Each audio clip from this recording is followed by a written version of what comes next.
हा अभंग संत चोखामेळा यांच्या भेटीसाठी स्वतः विठ्ठल नारायण जगजेठी वृद्ध ब्राह्मणाचे रूप घेऊन आले हा प्रसंग दर्शवतो।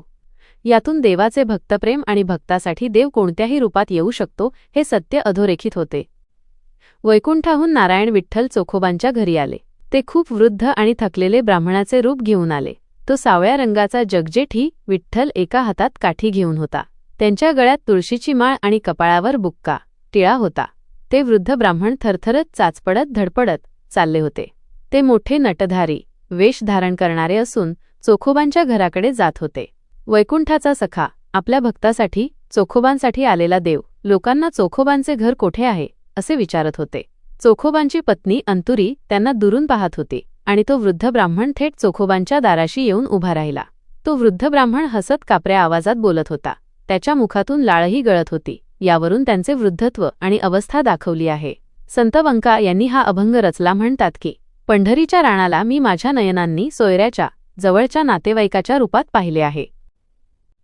प्रमुख विचार भक्तप्रेम देव आपल्या भक्ताला भेटायला त्याच्यावर कृपा करायला स्वतः सगळे वैभव सोडून आणि कोणत्याही रूपात येतो। नटधारी विठ्ठल विठ्ठल हा एक मोठा नट आहे जो लीला करण्यासाठी अनेक रूपे धारण करतो। दीनरूप विठ्ठलाने वृद्ध दीन आणि सामान्य ब्राह्मणाचे रूप घेतले कारण चोखोबा हे समाजाने बहिष्कृत केलेले अस्पृश्य मानले जात होते। देवासाठी मात्र भक्ताची जातपात महत्त्वाची नसते।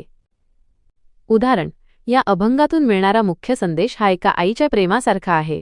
जशी आई आपल्या बाळाला दूध पाजण्यासाठी किंवा त्याला भेटण्यासाठी राजमहालाचे वैभव किंवा मोठी कामे बाजूला ठेवून धावत येते, तसेच विठ्ठल हा भक्त चोखोबांसाठी वैकुंठ सोडून एका सामान्य वृद्ध ब्राह्मणाच्या रूपात त्यांच्या दाराशी आला।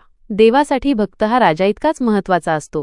त्याने चोखोबांना भेटायला कोणत्याही समारंभाचे भव्य रूप न घेता अगदी साधे आणि वृद्धत्व स्वीकारलेले रूप घेतले, जेणेकरून ते चोखोबांच्या परिस्थितीशी जुळणारे असावे।